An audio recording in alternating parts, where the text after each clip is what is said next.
तो चलिए आगे चलते हैं अपने वीडियो की ओर और अब अपने देखते हैं शॉर्ट टाइप क्वेश्चंस के आंसर। शॉर्ट टाइप क्वेश्चन में दोस्तों पहला जो शॉर्ट टाइप क्वेश्चन है वो है गैस ए के 0.5 मोल और गैस बी के 4.5 मोल को मिक्स करने पर विलियन में जो गैस बनती है उसमें ए के मोलन्स की कैलकुलेशन करनी है, मोल फ्रैक्शन निकालना है ए का। तो किसी भी कंपाउंड का जो मोल फ्रैक्शन निकालते हैं हमें पता है कि उसका जो फॉर्मूला होता है उसमें हम क्या करते हैं, जिसके मोल फ्रैक्शन निकालने हैं उसके मोल में हम टोटल मोल को पार्ट डिवाइड कर देते हैं। तो टोटल मोल अपने Na और Nb के हैं, तो A का मोल फ्रैक्शन निकालना है तो A के मोल जो है 0.5 है तो 0.5 अपॉन टोटल मोल 0.5 और 4.5 टोटल 5 मोल हो जाएंगे। इसमें से पॉइंट हटाएंगे तो ये आ जाएगा 5/50 यानी 1/10 और 1/10 का मीन्स मोल फ्रैक्शन हो जाएगा 0.1। तो इसका जो मोल फ्रैक्शन आएगा वो 0.1 आएगा। सेकंड है 0.05 मोल एथेनोइक एसिड है, वो 250 ग्राम बेंजीन में डिजोल्व हो रखी है, विलियन की मोलैलिटी निकालनी है। तो मोलैलिटी निकालने का फॉर्मूला होता है small m equals to number of mole of solute, विलय के मोलों की संख्या। तो सोल्यूट के नंबर ऑफ मोल है 0.05 अपॉन मास ऑफ सॉल्वेंट, विलय का द्रव्यमान, विलय का द्रव्यमान है 250 ग्राम, क्योंकि ये ग्राम में दे रखा है तो ऊपर क्या हो जाएगा 1000 से मल्टीप्लाई कर दिया जाएगा। अब इसको अगर सॉल्व करें तो ये पॉइंट जब हटेगा तो नीचे डबल जीरो आ जाएंगे, तो इस रीजन से 3 से 3 जीरो कैंसिल, 5 से 25 कैंसिल हो जाएगा 5 टाइम्स। तो इसका आंसर आएगा अपने 1/5 मीन्स 0.2 मोल पर किलोग्राम, 0.2 मोल पर किलोग्राम ये इसकी मोलैलिटी हो जाएगी।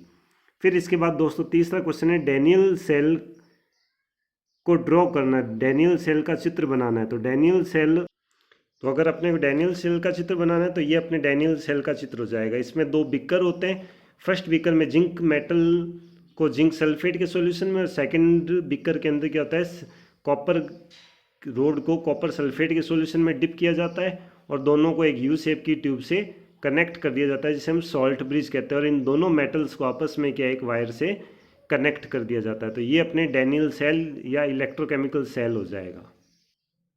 इसके बाद अपने को क्वेश्चन दे रखा है कि rate constant of first order reaction is 1.386 into 10⁻14 पर second, calculate the half life of the reaction. अपने को फर्स्ट ऑर्डर प्रथम कोटि अभिक्रिया की के की वैल्यू दे रखी है, अपने को टी हाफ निकालना है। तो अपने टी हाफ निकालने का फॉर्मूला क्या होता है, T half equals to 0.693 upon K. ये फर्स्ट ऑर्डर का हाफ एज यानी अर्धायुकाल निकालने का फॉर्मूला रहता है।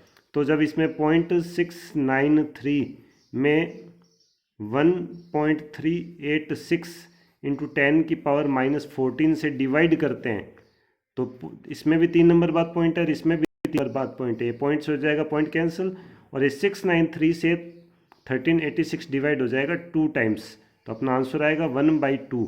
और ये जो 10⁻14 है अपॉन में ये चली जाएगी ऊपर, तो ये बन जाएगा 10⁻+14 सेकेंड, या हम इसको 0.5 इंटू 10⁻14 सेकेंड भी लिख सकते हैं। तो ये जो भी हाफ फर्स्ट ऑर्डर रिएक्शन है इसका हाफ एज 0.5 इंटू 10⁻14 सेकेंड हो जाएगा। इसके बाद दोस्तों अगला क्वेश्चन है अपने write any 3 physical characteristic of interstitial compound, अंतराकाशी यौगिकों के कोई 3 लक्षण। इंटरस्टिशियल कंपाउंड क्या होते हैं दोस्तों, हार्डेस्ट होते हैं, वेरी हार्ड, बहुत ज़्यादा हार्ड रहते हैं। इनका जो हार्ड होने की वजह से जो मेल्टिंग पॉइंट यानी गलनांक होता है वो भी बहुत ज़्यादा रहता है, इनका बॉइलिंग पॉइंट भी बहुत ज़्यादा होता है। इसके अलावा सबसे मेन पॉइंट इनमें क्या होता है कि इंटरस्टिशियल कंपाउंड नॉन स्टोकियोमेट्रिक यानी अरसमीकरण मितीय होते हैं, इनका कोई एक फिक्स्ड फार्मूला नहीं होता जो उनके अनुसार बनता है। इसके बाद अपने क्वेश्चन आता है why transition metal exhibit catalytic property, संक्रमण धातु उत्प्रेरक के गुण क्यों दर्शाती है। दोस्तों संक्रमण कैटालिटिक प्रॉपर्टी या उत्प्रेरक के गुण दर्शाने के लिए किसी भी मेटल के आउटर शेल में कुछ वैकेंट ऑर्बिटल खाली कक्षकों का होना जरूरी है, और डी ब्लॉक की जो मेटल है जिन्हें हम ट्रांजिशन मेटल या संक्रमण धातुएं कहते हैं उनके पास पार्शियली फील्ड आंशिक भरे हुए क्या होता है डी ऑर्बिटल होते हैं। इसके अलावा वो क्या कर सकते हैं, अपनी जो वैलेंसीज होती है उनको वेरिएबल वैलेंसी शो करती है, यानी परिवर्तनशील संयोजकता दर्शाती है। इस वजह से क्या है, ट्रांजिशन मेटल या संक्रमण धातु हैं वो उत्प्रेरक की तरह यानी कैटालिटिक प्रॉपर्टी या उत्प्रेरक की तरह काम कर सकती है। इसके बाद आता है कि despite being an electron withdrawing group, why chlorine group is ortho and para directing in electrophilic aromatic substitution give reason. Electron अपने एक समूह होते हुए भी Cl समूह इलेक्ट्रॉन रागीय विक्रियाओं में ऑर्थो पैरा निर्देशित क्यों होता है? तो दोस्तों हम ये जानते हैं कि क्लोरीन का जो इफेक्ट होता है वो -I इफेक्ट होता है। हमेशा क्लोरीन क्या करता है, इलेक्ट्रॉन को खींचता है, लेकिन क्लोरोबेंजीन में +R इफेक्ट के कारण, धनात्मक अनुनाद प्रभाव के कारण इसके इलेक्ट्रॉन्स क्या होती है, जब बेंजीन खींचती है तो बेंजीन की ऑर्थो पैरा और ऑर्थो पोजिशंस पे क्या होता है, नेगेटिव चार्ज आ जाता है। इस नेगेटिव चार्ज की वजह से क्या होता है कि आने वाला जो भी प्लस वाला इलेक्ट्रोफाइल होता है वो हमेशा क्या होता है, ऑर्थो पैरा पर ही अटैक कर सकता है। इसलिए हम कहते हैं कि क्लोरीन चाहे कितना भी इलेक्ट्रॉन विड्रॉइंग ग्रुप हो, लेकिन बेंजीन पे जब जुड़ता है तो ये +R इफेक्ट शो करता है, जिसकी वजह से इसके इलेक्ट्रॉन बेंजीन अट्रैक्ट करती है और बेंजीन की ऑर्थो पैरा पे माइनस आने की वजह से ये क्या होता है, ऑर्थो पैरा डायरेक्टिंग ग्रुप या ऑर्थो पैरा निर्देशात्मक समूह की तरह काम करता है। अब यहाँ पर एक रिएक्शन दे रखी है फिनॉल की कंसनट्रेट HNO3 के साथ। तो हम ये जानते हैं कि फिनॉल जब कंसनट्रेट HNO3 के साथ रिएक्ट करता है तो HNO3 में जो NO2 ग्रुप होता है वो इसकी ऑर्थो पैरा और ऑर्थो तीनों पोजिशंस पर क्या होता है, एक साथ अटैक करता है और इस तरह का एक कंपाउंड बनाता है जिसे हम 2,4,6 ट्राइनाइट्रोफिनॉल भी कहते हैं, और इसको हम पिक्रिक एसिड के फॉर्म में भी जानते हैं कि ये अपना पिक्रिक एसिड होगा। नेक्स्ट क्वेश्चन है, compound X is formed on heating ethanol with concentrate H2SO4 at 413 kelvin temperature, write IUPAC name of X and chemical equation. ये कह रहा है कि 413 केल्विन पर जब इथेनॉल को सल्फ्यूरिक एसिड के साथ गर्म करते हैं, तो हमें ये पता है कि इथेनॉल को जब हम सल्फ्यूरिक एसिड के साथ गर्म करते हैं in the presence of sulphuric acid 413 kelvin temperature पे, तो इस प्रोसेस में क्या होता है, 2 मोल इथेनॉल काम आता है और इथेनॉल के दोनों मोल आपस में रिएक्ट करके क्या है, CH3CH2O CH2CH3 यानी इथर बन जाते हैं और साथ में वाटर का फॉर्मेशन करते हैं।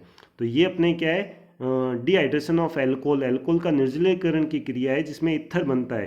तो अपने को क्या है, एक तो ये इक्वेशन देनी थी, इसके साथ इसका नाम लिखना था IUPAC। तो इस कंपाउंड जो बन रहा है इथेनॉल से, इसका नाम होगा एथॉक्सी एथेन। अगर आपने इसमें डाईएथिल ईथर लिखा है तो गलत होगा, क्योंकि अपने को इसने क्या है, इसका IUPAC नेम पूछा है, तो इसका IUPAC नाम हो जाएगा एथॉक्सी एथेन। इसके बाद दोस्तों अपने को एक इक्वेशन दे रखी है जिसमें 2 स्टेप है, जिसमें अपने को A और B को आइडेंटिफाई करना है। फर्स्ट रिएक्शन क्या है, जिसमें बेंजीन की रिएक्शन ओलियम के साथ है। ओलियम क्या होता है दोस्तों, ओलियम H2H2O7 होता है। इस बेंजीन की रिएक्शन जब ओलियम के साथ कराते हैं तो ओलियम क्या होता है, 2 सल्फ्यूरिक एसिड के मॉलिक्यूल्स में टूटता है और लास्ट में अपने को क्या है, बेंजीन के साथ रिएक्ट करके बेंजीन सल्फोनिक एसिड बनाता है।